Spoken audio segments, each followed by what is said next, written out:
Good morning, everyone. This is Kendall Askins from Stimulating Minds.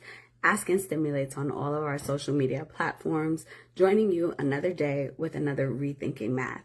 And today, I just want to share an experience with you guys. So, majority of my career, I have served students who have not looked like me, right? Students and communities that have not looked like me. And in serving them, I pay attention to how the facilities look, what resources the schools have access to, what resources the students have access to, how the parents show up, how the community supports the schools. And I will say that I have been not surprised, but pleased overall. There were clean facilities. The students had access to beautiful libraries, to opportunities, to community events and competitions, and they were just exposed to a lot of different things. I also noticed how parents would advocate whether a child shared an experience that they did not like, whether it was something that the parent was upset about, or even if the parent was very pleased with something, right? The parents would advocate, they would share, they would speak up for their children. They made sure that the children were not only getting what they were supposed to get, but they also made sure that money was being spent a certain way. They watched very closely how money was spent, how decisions were being made, all of these types of things. And so I thought it was good, right? This is the basic foundation. Of course, me being who I am, I had ideas for what learning could look like, how we could elevate the experience, but the foundation and the starting point was great. And then I had some shifts in my career, and I made some decisions, and I started to serve communities that did look more like me, right? Representation matters. I felt it was important that students would see themselves in their teachers, in different positions, and know that they could be there too.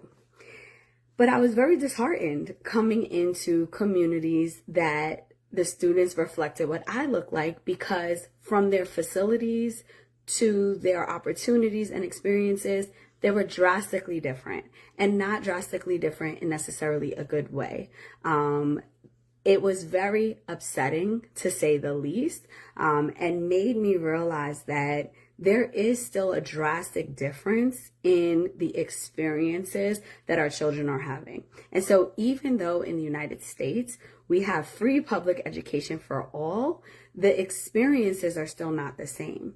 What made this even more interesting is the fact that the learning resources, right? The curriculum resources that were being used, a lot of times were very similar in these districts, but the learning was different.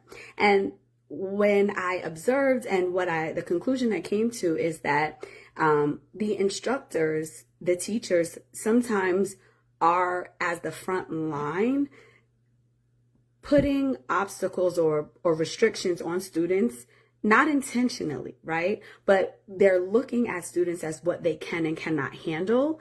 And it wasn't starting like in the higher grades. This was starting as early as kindergarten, pre-K, where, in one district, students were learning how to read by second or third month of school in kindergarten, where in another district, students were just learning individual letters of the alphabet. And you might ask yourself, like, why is this such a disparity? And yes, when we think about what's done at home, right? You have families that are exposing their children to the alphabet or to the letters or to museums or to these different opportunities in addition to what the school's offering. And you have some families that are just entrusting the school to take care of everything academically, right? No matter which one you have, while one might create a greater obstacle than the other, no matter which one you have, we still need to be requiring the very best of our students, right? And so there are maybe other things that we have to put in place to make sure that students are at the level that they need to be at.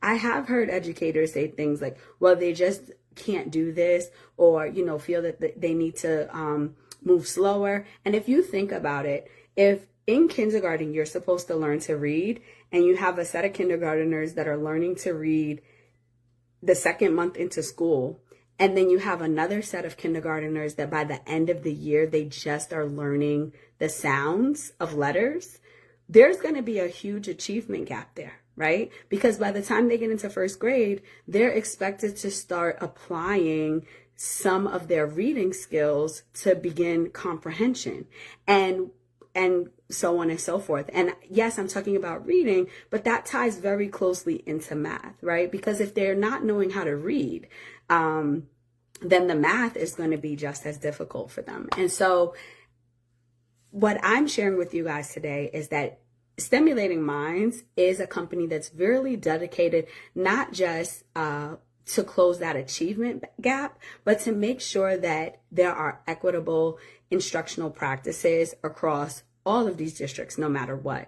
And so through our after school math program and through our professional learning opportunities, we are coming to schools and looking to partner. So if you are a district admin or a principal or, a community leader and you are interested in helping me do this work, please reach out so that we can partner and move forward. We in the United States have a beautiful opportunity to free and public education up until 18 years old.